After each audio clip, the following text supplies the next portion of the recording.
Salut à tous et bienvenue dans cette vidéo où on va voir comment analyser une entreprise. Dans cette vidéo, on va vraiment rentrer dans les détails des indicateurs que moi-même je regarde pour analyser une entreprise. Alors je vais essayer d'aller assez vite, pas que la vidéo dure trop longtemps non plus. On va donc commencer directement dans le vif du sujet en parlant du premier indicateur que je regarde qui est la marge nette. Imaginez par exemple que vous ayez une petite entreprise qui vend des gâteaux et qu'après avoir payé pour les ingrédients, les salaires de vos employés, le loyer de l'établissement que vous avez et un tas d'autres dépenses, ce qui reste à la fin est ce qu'on appelle votre profit, donc la marge nette. Pour une entreprise cotée en bourse, ça représente le pourcentage de revenus qu'il reste après que toutes les dépenses aient été payées. Plus la marge nette est élevée, plus cela signifie que l'entreprise arrive à transformer ses revenus en bénéfices. Pourquoi cet indicateur est intéressant à regarder? Parce que, comme on l'a vu, plus il est élevé et plus il indique une bonne santé financière de l'entreprise. Il indique que l'entreprise est efficace dans la gestion de ses coûts et qu'elle sait transformer une grande partie de ses revenus en bénéfices. Par exemple, si vous comparez deux entreprises du même secteur, celle avec la marge nette la plus élevée est souvent la plus performante. Si on prend une entreprise, peu importe laquelle, qui a une marge nette de 20%,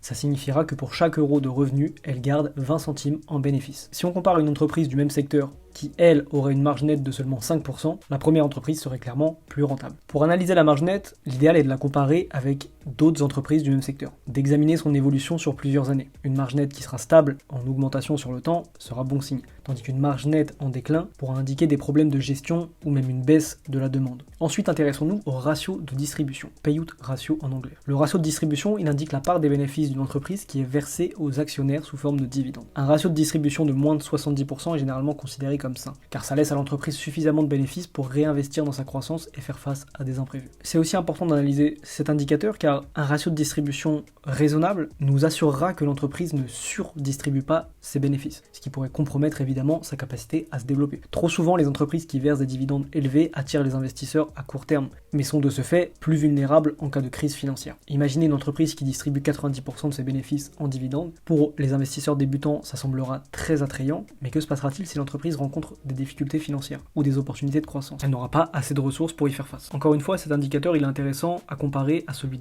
d'autres entreprises du même secteur, en vérifiant également sa stabilité sur plusieurs années. Un ratio en augmentation peut être un signe positif, mais s'il dépasse 60 à 70%, ça peut devenir compliqué, il pourrait y avoir de gros risques. Recherchez une entreprise qui maintient un bon équilibre entre la redistribution de ses bénéfices et leur réinvestissement. Ensuite, parlons de la dette sur EBITDA. Qu'est-ce que la dette sur EBITDA? C'est en gros un ratio qui mesure la capacité d'une entreprise à rembourser sa dette avec ses bénéfices avant intérêts, impôts, dépréciation et amortissement. En d'autres termes, c'est un indicateur qui nous permet de jauger la santé financière d'une entreprise. Ce ratio, plus il est bas, plus il indiquera une meilleure capacité à gérer et à rembourser sa dette. Par contre, un ratio élevé pourra indiquer que l'entreprise est trop endettée et qu'elle pourrait avoir des difficultés à rembourser ses dettes dans le futur, surtout en période de baisse de revenus. A l'inverse, un ratio faible montre une entreprise avec une situation financière solide et capable de gérer ses obligations financières. Si une entreprise a une dette sur EBITDA de 3 et qu'une autre entreprise a un ratio de 1,5 par exemple, la deuxième entreprise sera, comme vous l'aurez compris, en meilleure position de rembourser ses dettes et d'investir dans sa croissance, ce qui la rend plus attractive pour les investisseurs long terme.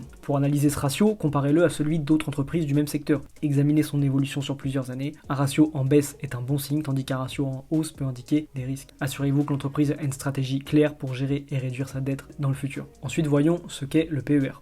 Le PER, c'est un ratio entre le prix de l'action et les bénéfices par action, BPA. Il mesure combien les investisseurs sont prêts à payer pour chaque euro de bénéfice. Un PER cohérent dépend du secteur, mais en général, un PER compris entre 15 et 25 est considéré comme raisonnable. On dit que le PER moyen en bourse est de 17. Mais encore une fois, cela est à prendre avec des pincettes puisque tous les secteurs sont différents. Un PER élevé peut indiquer que l'action est surévaluée, tandis qu'un PER faible pourra suggérer qu'elle est sous-évaluée. Cependant, il est crucial de comparer le PER avec celui des entreprises similaires pour obtenir une évaluation plus précise. Imaginons qu'une entreprise a un PER de 30 et qu'on la compare avec une entreprise à un PER de 18 dans le même secteur, on aura tendance à penser que la première entreprise peut être surévaluée par rapport à la seconde. Mais le PER est évidemment pas un indicateur à prendre seul dans l'analyse d'une entreprise. Une entreprise peut avoir un PER élevé car elle a aussi d'excellents résultats et que les investisseurs estiment qu'elle ne peut que croître sur le long terme. Ayez une analyse plus approfondie avant de prendre une décision. Encore une fois, comme tous les autres indicateurs, analysez le PER en le comparant avec d'autres entreprises du même secteur, en examinant son évolution sur plusieurs années. Un PER stable ou en légère augmentation peut être un bon signe, tandis qu'un PER en forte hausse peut évidemment indiquer une surévaluation. Ensuite, si vous êtes un investisseur axé sur les actions à dividendes, il peut être très intéressant de jeter un œil à l'augmentation du dividende sur 5 à 10 ans. L'augmentation du dividende sur les 5 dernières années, par exemple, montrera que l'entreprise est en croissance et qu'elle est capable de partager cette croissance croissance avec ses actionnaires. Ça indiquera également une gestion efficace et une stratégie de croissance solide au sein de l'entreprise. Si on prend une entreprise qui augmente son dividende de 10% par an depuis les 5 dernières années, cela montrera que cette entreprise est en bonne santé financière et qu'elle récompense ses actionnaires en même temps. Encore une fois, pour analyser l'augmentation du dividende, regardez l'historique de dividendes de plusieurs entreprises du même secteur. Une augmentation régulière sera un bon signe, tandis qu'une augmentation irrégulière ou en baisse pourra indiquer des problèmes, sur lesquels il sera intéressant de se pencher en détail. Ensuite, voyons le retour sur capitaux propres, ou le ROE. C'est tout simplement la rentabilité d'une entreprise par rapport aux capitaux propres investis. Il indique combien de profits une entreprise génère avec l'argent des actionnaires. Un ROE élevé est généralement bon signe, parce que cela montre que l'entreprise utilise efficacement les capitaux des actionnaires pour générer des bénéfices. C'est donc un indicateur clé de la performance et de la santé financière d'une entreprise. Si une entreprise a un ROE de 20% et qu'on la compare à une entreprise avec un ROE de 10%, la première entreprise indique qu'elle est plus efficace pour générer des bénéfices avec les fonds de ses actionnaires. Pour analyser le ROE, encore une fois, on le compare à des entreprises du même secteur. S'il est stable et en augmentation, c'est bon signe, tandis qu'un ROE en baisse peut indiquer des problèmes, sur lesquels il faudra évidemment se documenter afin de les comprendre. Voilà, je vais m'arrêter là pour aujourd'hui parce que je pense que je vous ai déjà dévoilé assez d'indicateurs comme ça. On a vu pas mal d'éléments clés à analyser avant de pouvoir prendre des décisions pour investir dans une action. Pour résumer tout ça, on a parlé rapidement de la marge nette qui montre combien une entreprise conserve de chaque euro de revenu après avoir payé toutes ses dépenses. Une marge nette élevée indique donc une entreprise efficace et rentable. Ensuite, on a parlé du ratio de distribution qui mesure la part des bénéfices versés aux actionnaires sous forme de dividendes. Un ratio sain se situera en dessous de 60 à 70% en fonction du secteur. L'idéal est qu'il ne soit pas trop bas ni trop élevé afin de permettre à l'entreprise de réinvestir dans sa croissance tout en récompensant ses actionnaires. On a aussi vu l'importance de la dette sur EBITDA qui, plus il est faible, plus il indiquera la capacité d'une entreprise à gérer et à rembourser ses dettes. C'est crucial pour sa stabilité financière sur le long terme. Ensuite, le PER, qui est un autre indicateur clé, qui, comme on l'a vu, mesure combien les investisseurs sont prêts à payer pour chaque euro de bénéfice. Un PER cohérent comparé à celui des entreprises similaires peut vous indiquer si une action est sous-évaluée ou surévaluée. Ensuite, on a vu l'importance de regarder s'il y avait une augmentation du dividende chaque année depuis les 5 à 10 dernières années, qui est donc un signe important de croissance et de bonne gestion d'une entreprise. Une entreprise qui augmentera régulièrement ses dividendes montre qu'elle est en bonne santé financière et qu'elle partage sa croissance avec ses actionnaires. Et pour finir, on a parlé du ROE,